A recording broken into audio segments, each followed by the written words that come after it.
Day 14, Mark in 40 days. Mark chapter 7, NLT. One day, some Pharisees and teachers of religious law arrived from Jerusalem to see Jesus. They noticed that some of his disciples failed to follow the Jewish ritual of a hand washing before eating. The Jews, especially the Pharisees, do not eat until they have poured water over their cupped hands, as required by their ancient traditions.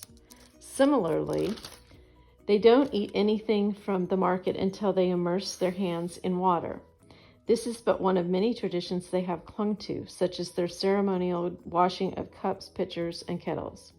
So the Pharisees and the teachers of religious law asked him, "Why don't your disciples follow our age-old tradition?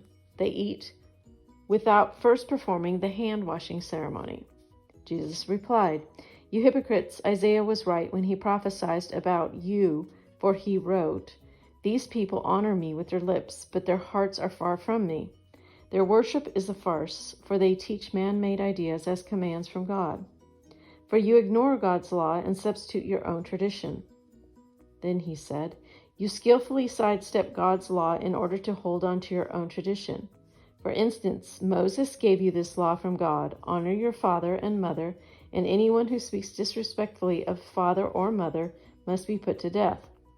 But you say it is all right for people to say to their parents, 'Sorry, I can't help you, for I have vowed to give God what I would have given to you.'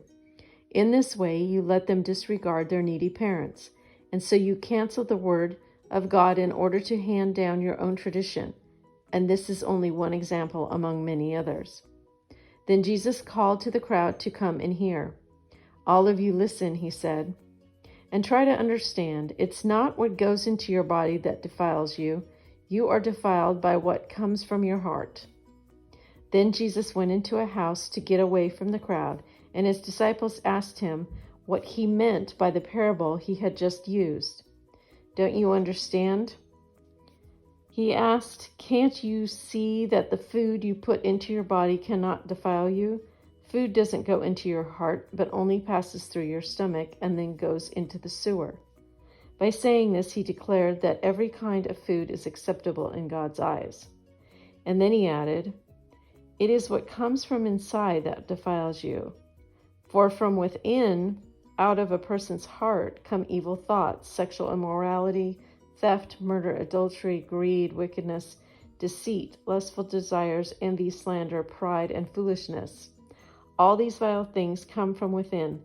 They are what defile you.